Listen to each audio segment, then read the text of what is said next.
Hello and welcome to The Report, Cal State Fullerton's premier source for news, views, and info. I'm Abby Fernandez. And I'm Nicholas Garcia. On today's episode, we'll be discussing the recent blunders from Press Secretary Sean Spicer, as well as the recent allegations against Bill O'Reilly. Plus, we'll be bringing you reports about the doctor who was forcibly removed from a United Airlines flight, as well as updates about the recent school shooting in San Bernardino. All this and more on today's episode of The Report.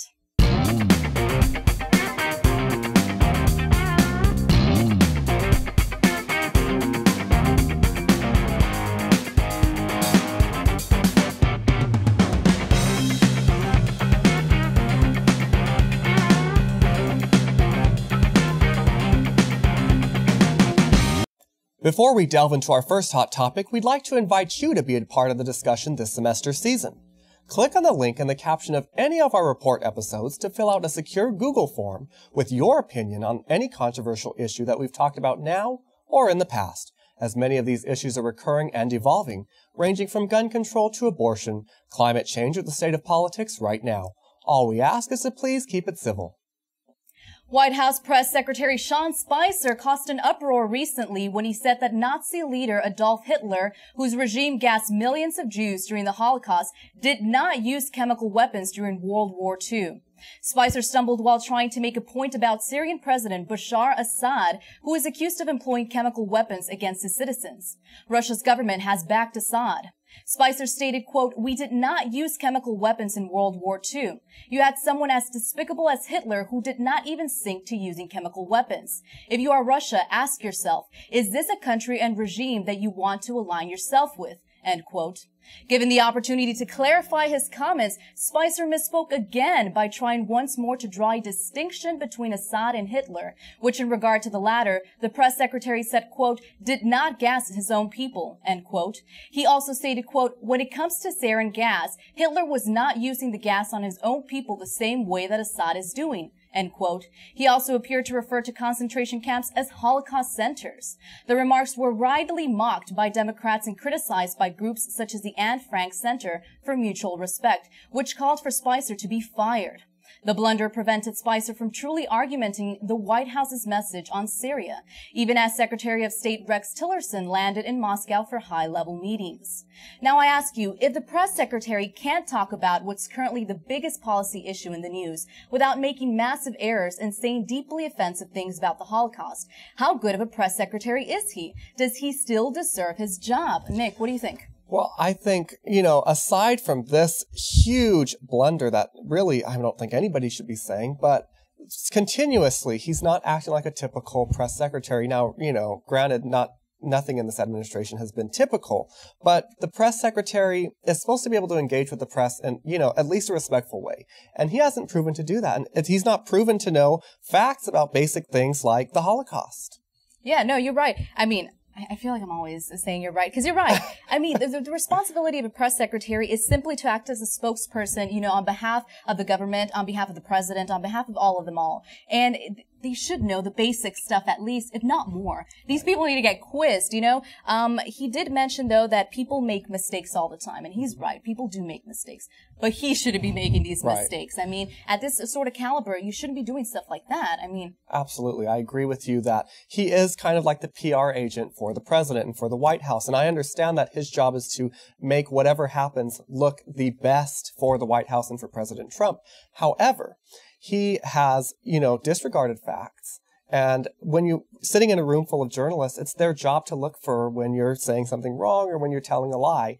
And it just continuously happens with Sean Spicer. But tell me, do you think, Nick, that he's going to get fired? People are asking that question. Do you think he's going to get fired? I think, after watching his apology and, when he, acknowledging that he's misspoke later on, I think that he obviously was told, and he had probably a really, really stern talking to by somebody in the administration. I don't know if it was President Trump or somebody else, but I don't know if he's going to get fired.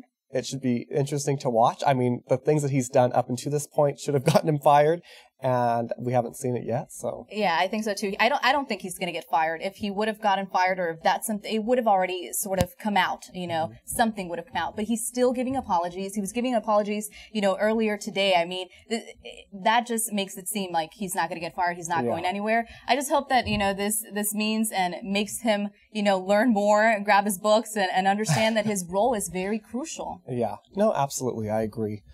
Fox News and its star host Bill O'Reilly are on the defensive after becoming embroiled in new allegations of sexual misconduct and racial discrimination.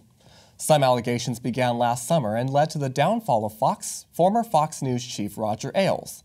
But on April 1st, the New York Times published an article on an in-depth investigation writing that it, quote, found a total of 5 women who had received payouts from either Mr. O'Reilly or the company in exchange for agreeing not to pursue litigation, end quote, after making accusations against him of sexual harassment or other inappropriate behavior.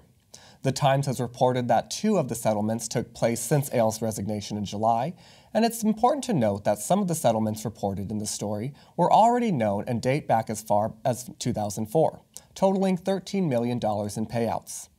However, O'Reilly wrote on his website that he, quote, like other prominent and controversial people, is vulnerable to lawsuits from individuals who want me to pay them to avoid negative publicity.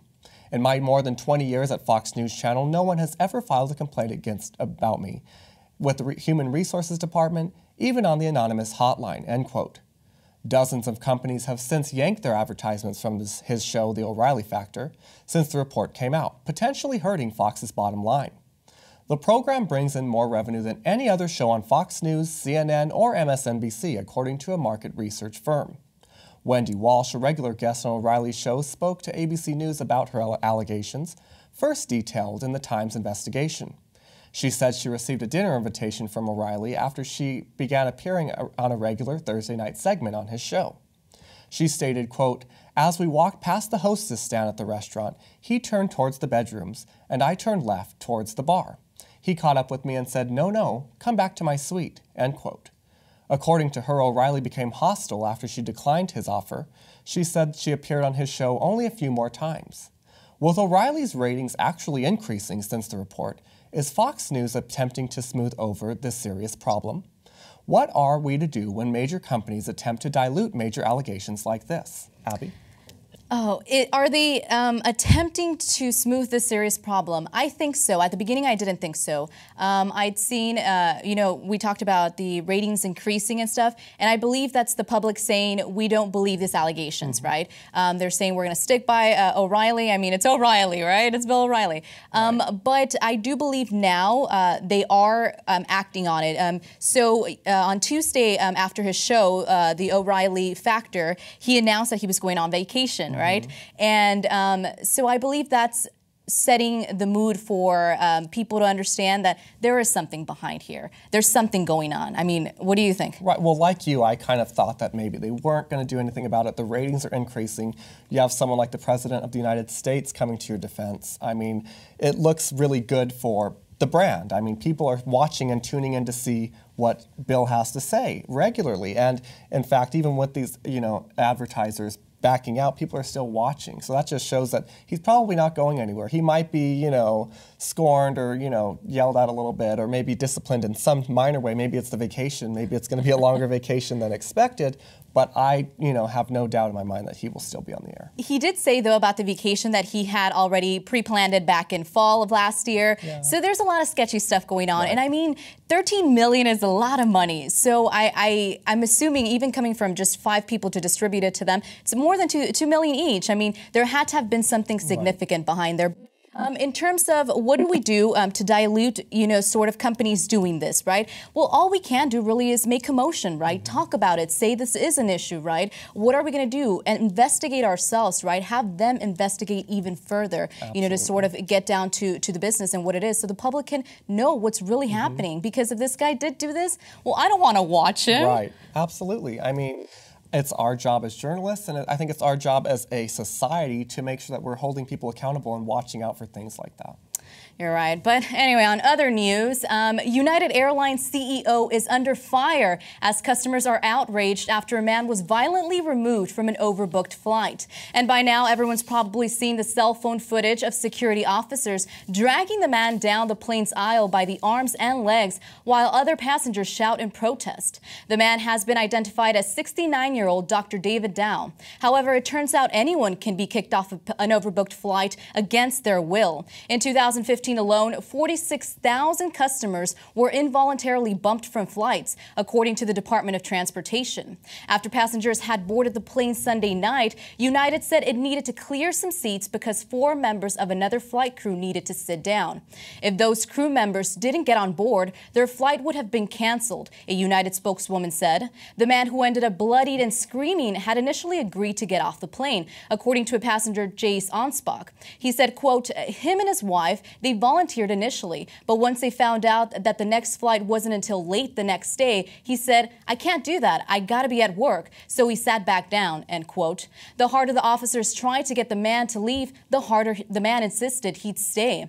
Onspach also stated, quote, he was very empathetic. I can't be late. I'm a doctor. I've got to be there tomorrow, end quote. His pleas didn't work. Moments later, the man was getting dragged down the aisle. At one point, passengers say the man hit his head on an armrest, and video shows blood streaming from his mouth. After initially publishing a lukewarm apology, CEO Oscar Munoz finally issued a more appropriate apology Tuesday afternoon. But after all the backlash and boycotting attempts, it may be a while for United Airlines to recover from this incident. While that was unraveling in Chicago this week, tragedy struck close to home. When Cedric Anderson entered North Park Elementary School to see his wife Karen Smith, a special needs teacher, there was no indication to staff that something was wrong. Family members often visit their spouses at the San Bernardino school, and school staff recognized Anderson as Smith's new husband. He signed in and did not appear to be agitated. There was no indication of the violence that would soon come. From the office, Anderson walked into classroom B1 and, without saying a word, opened fire at Smith from 10 to 15 feet away. According to a sequence of events presented by the San Bernardino Police Chief, Jared Barjuan. In all, Anderson shot 10 shots from a Smith & Wesson revolver. Stopping to reload, police said. Smith was killed in the shooting. Student Jonathan Martinez was only 8 years old and was sitting behind Smith when he was shot and killed. A 9-year-old student, also behind Smith, was hit in the upper body and is expected to survive. Police say Anderson then shot himself to death. The family of Jonathan Martinez, the 8-year-old student killed in the shooting, did not wish to speak publicly. To the victims' families and everyone that was involved, and I know I speak on behalf of everyone at Titan TV, our hearts are heavy, and you will be in our thoughts and prayers. Certainly. Well, I mean, that's all the time we have for today's episode, but make sure you tune in next time around for more news, views, and info. I'm Abby Fernandez. And I'm Nicholas Garcia. Stay fresh, Fullerton.